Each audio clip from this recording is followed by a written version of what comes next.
Olá, eu sou a Mira Figueiras, pediatra, diretora do Espaço Arima. Nos últimos vídeos eu falei um pouco da nossa trajetória como médica pediatra e como foi o surgimento deste Espaço Arima, né? Hoje nós vamos iniciar uma série de vídeos sobre o desenvolvimento da criança. O primeiro vídeo que a gente vai falar é sobre a importância de estimular esse desenvolvimento nos primeiros anos de vida. Então, por que isso é importante? Vamos tentar transmitir para vocês essa importância. Nós sabemos que nosso desenvolvimento, ele inicia-se na fase intrauterina, com a formação do nosso sistema nervoso central, do nosso cérebro. Então vamos entender um pouquinho como é esse sistema do nosso cérebro. Ele é formado por bilhões de células que nós chamamos de neurônios. Esses neurônios, eles têm que fazer conexões uns com os outros, e isso é chamado de sinapses, essas conexões. Estas sinapses e esses neurônios vão formar os circuitos neuronais. Então, esses circuitos neuronais vão se conectar entre si e eles vão ser os responsáveis pelo aprendizado, pelas habilidades adquiridas, pelo comportamento da criança, de acordo com a sua faixa etária. Então, a funcionalidade desses sistemas neuronais, por sua vez, depende em parte de informações genéticas trazidas dos seus ancestrais, da faixa etária da criança e das experiências por ela vivida no seu ambiente. Então, tanto os neurônios quanto as sinapses e os circuitos neuronais, eles vão desaparecer em determinada época das nossas vidas. E na infância isso ocorre em determinadas idades. Então nós temos algumas idades onde a gente tem essa perda de neurônios que a gente chama poda neuronal. Na criança, as mais importantes são em torno dos 3 anos de idade, dos 5 e dos 7 anos. Então, para ilustrar um pouco o que eu falei de neurônios, de sinapse, de poda neural, nós trouxemos 2 vídeos que eu considero maravilhosos para a gente entender tudo isso. Esses vídeos foram feitos pelo Centro de Desenvolvimento Infantil da Universidade de Harvard, nos Estados Unidos. E depois que vê-los, a gente volta a conversar um pouquinho sobre a importância de tudo isso.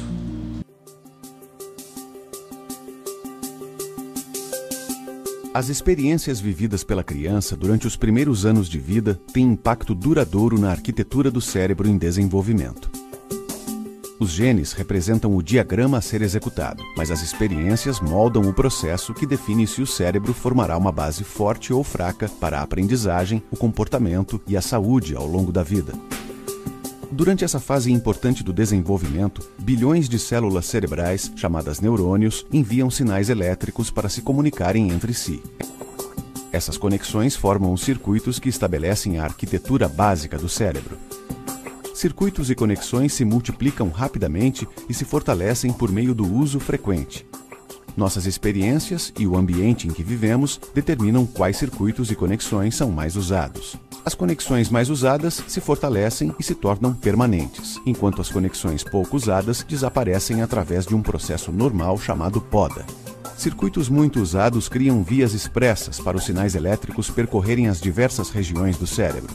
Os circuitos simples se formam primeiro, constituindo a base sobre a qual os mais complexos serão formados depois. Através desse processo, os neurônios formam circuitos e conexões fortes para emoções, habilidades motoras, controle do comportamento, lógica, linguagem e memória. Tudo isso acontece durante os períodos iniciais do desenvolvimento. Com o uso repetido, os circuitos se tornam mais eficientes e se conectam mais rapidamente às outras áreas do cérebro. Embora se originem em áreas específicas do cérebro, os circuitos são interligados. Não se pode ter um tipo de habilidade sem as demais para complementá-la. Como na construção de uma casa, tudo está conectado e o que vem primeiro forma a base para o que virá depois.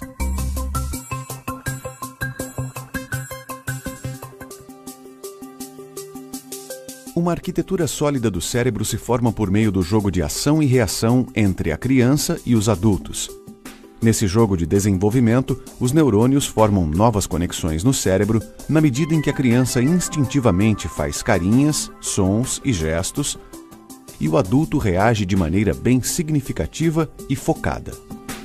Isso começa bem cedo na vida, quando um bebê tenta se expressar e o adulto interage, chamando a atenção do bebê para o seu rosto ou sua mão. A interação forma as bases da arquitetura cerebral, a partir da qual todo o desenvolvimento futuro será construído. O jogo de ação e reação ajuda a criar conexões por meio dos neurônios em todas as áreas do cérebro, estabelecendo as habilidades emocionais e cognitivas que as crianças precisam para viver. Por exemplo, as habilidades de linguagem e de alfabetização se formam quando o bebê vê um objeto e o adulto pronuncia o nome desse objeto. Isso cria conexões dentro do cérebro do bebê entre sons específicos e objetos correspondentes. Mais tarde, os adultos mostram às crianças que tais objetos e sons também podem ser representados por marcas em uma página. Com o apoio constante dos adultos, as crianças aprendem a decifrar a escrita e, então, a escrever.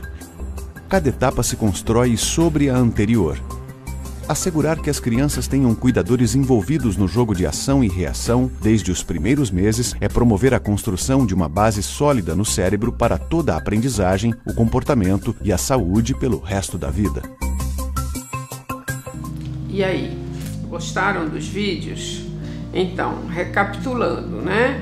As crianças nascem com seu potencial genético de desenvolvimento trazido dos seus pais.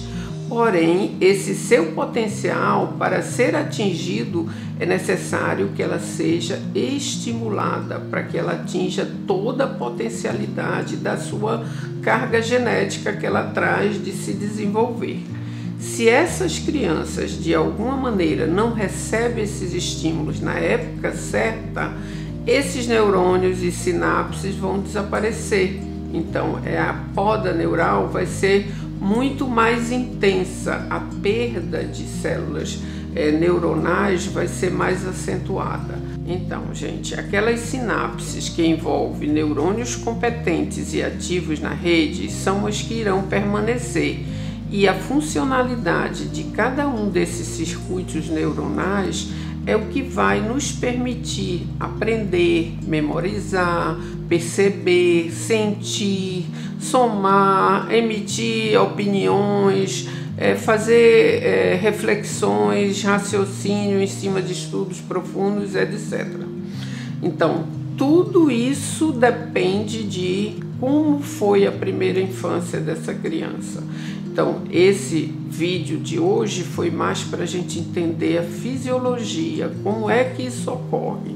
Então, nos próximos vídeos nós estaremos relacionando o que a gente viu hoje com vários fatos do desenvolvimento da criança, tipo o uso de telas em número de horas acentuado em crianças pequenas, quais as consequências disso. Também vamos falar de como a intensificação dos estímulos nos primeiros anos de vida podem reverter ou minimizar algum dano biológico ou até mesmo genético que a criança possa ter, como autismo, deficiência intelectual e outros mais. Então, se você gostou desse conteúdo, compartilhe com outros pais e nos assista nos próximos vídeos. Até breve.